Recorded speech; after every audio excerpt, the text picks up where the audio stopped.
안녕하세요. 메이븐 기술지원팀 황동순입니다. 이번 시간에도 이어서 마이캐드 툴즈의 새로운 기능에 대해서 살펴보도록 할 건데요. 이번에 살펴볼 기능은 어셈블리 동작, 드라이브 어셈블리라고 하는 기능입니다. 어셈블리 제품, 즉 작동하는 제품을 설계를 마친 이후에 해당하는 제품이 어떻게 움직이는지를 살펴보는 것 또한 굉장히 중요한 작업 중에 하나일 텐데요. 지금부터 설명드리는 어셈블리 동작, 드라이브 어셈블리 기능을 사용해 주시게 되면은 작동하는 제품이 움직이게 되면서 충돌이 일어나지는 않는지 혹은 작동을 하게 되었을 때 어떻게 동작이 되게 되는지를 미리 테스트해 볼 수 있는 굉장히 좋은 기능이 되겠습니다. 또한 추가로 몇 가지 특수한 기능들이 있으니까 함께 실습을 통해서 살펴보도록 하죠. 자, 기존과 동일한 모델을 가지고 진행을 해보도록 할 거고요. 드라이브 어셈블리라고 하는 어셈블리 동작 메뉴의 위치는 마이캐드 툴즈 탭 안에 우측에 도구들 메뉴를 확장을 해주시게 되면 드라이브 어셈블리라고 하는 메뉴를 통해서 사용해 주실 수가 있습니다. 해당하는 메뉴를 눌러주시게 되면 좌측에 드라이브 어셈블리라고 하는 항목에 메뉴 창이 뜨게 되고 이 창을 통해서 여러 가지 세팅을 진행을 해주시게 되면 결과를 확인해 보실 수가 있게 되죠.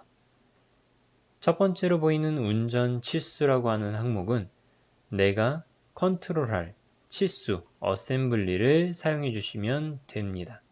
자, 그래서 제가 사전에 세팅을 해 놓은 안쪽에 실린더가 움직이게 되는 거리를 지정을 해 주도록 할게요. 그리고 하단에 있는 동시 증분은 지금처럼 하나의 치수, 하나의 어셈블리 메이트 값만을 선택하는 게 아니라 동시에 두세 개의 메이트 성분을 선택을 했을 때 해당하는 메이트 값이 동시에 움직일 수 있도록 세팅해주는 항목이기 때문에 지금은 크게 의미는 없겠죠. 자, 처음은 10mm에서 시작을 하고 확인을 눌러주시면 다음과 같이 어셈블리가 실린더의 거리값이 10mm로 줄어들게 되면서 집게가 좁아지게 되는 걸 확인하실 수 있겠죠.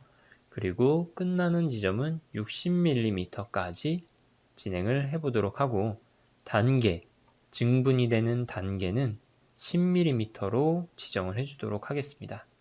그렇게 되면 10mm로 한 단계 한 단계씩 늘어나게 되면서 해당하는 드라이브 어셈블리 작업이 진행이 되겠죠. 이 밑에 있는 테이블 바를 통해서 움직이게 될 때 어떠한 식으로 증분이 되게 되는지 미리 확인해 보실 수도 있고요. 자, 밑을 보시게 되면 또 하나의 기능이 있는데 이렇게 작동하는 제품에 대해서 최종적으로 움직이는 GIF 이미지 형태로 저장을 해 주실 수가 있습니다. 체크를 해 주신 이후에 원하는 위치만 지정을 해 주시게 되면 나중에 한번 움직이는 그림도 확인을 해 보도록 하죠. 루프에서 재생을 선택해 주시면 계속해서 반복적으로 움직이는 형태의 이미지를 얻으실 수가 있겠죠. 자, 밑으로 내려주시게 되면 주도하는 등급에 대한 치수 지정을 하실 수가 있고 간섭이 일어나는지 체크를 하고자 하는 파트를 선택해서 간섭 유무도 확인을 하실 수가 있습니다.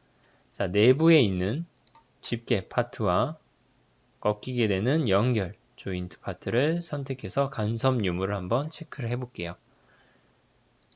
그리고 커브 포인트라고 하는 옵션을 사용해 주시게 되면은 내가 원하는 지점을 선택해서 작동을 하게 되면서 이 포인트에서 그려지는 커브 곡선을 3D 곡선으로 얻어 주실 수도 있습니다. 자, 꼭지점을 선택을 해줬고요.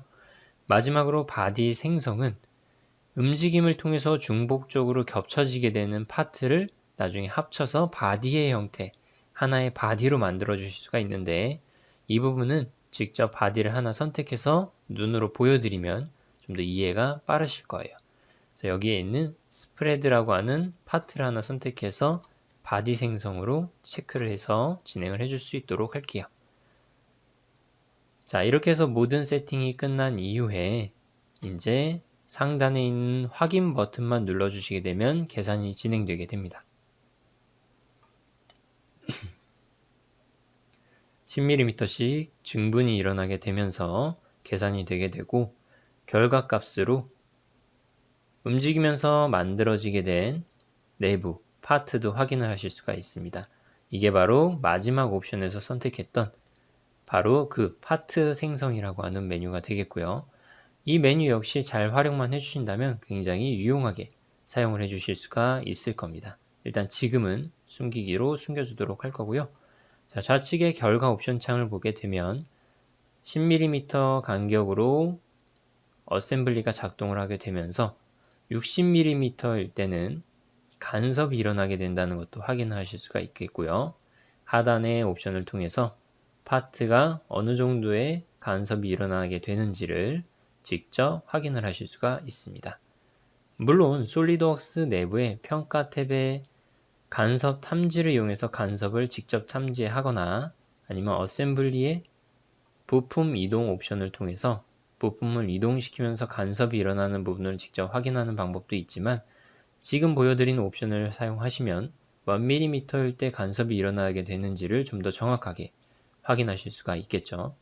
자, 그럼 마지막으로 생성된 움직이는 이미지를 한번 확인해 보도록 할게요. 자, 이렇게 움직이는 이미지 역시 결과값으로 얻어보실 수가 있게 되기 때문에 굉장히 유용하게 다방면으로 활용을 해 주실 수가 있을 겁니다. 또한 곡선 옵션에 체크를 해놨기 때문에 이렇게 움직이는 부분에 대한 곡선이 3D 곡선의 형태로 만들어지게 되고 추후에 원하신다면 해당하는 곡선을 이용해서 별도의 추가 작업도 진행을 해 주실 수가 있겠죠. 자, 이렇게 해서 어셈블리 동작, 드라이브 어셈블리 기능들에 대해서 한번 살펴봤고요. 항상 말씀드리는 내용이지만 마이캐드 툴즈의 여러 가지 기능을 잘 활용만 해주신다면 시간이나 비용을 절약하면서 굉장히 업무의 효율을 늘려주실 수가 있을 것 같습니다. 자, 그럼 저희는 다음에 더 유용한 기능을 가지고 다시 만나보도록 하겠습니다. 감사합니다.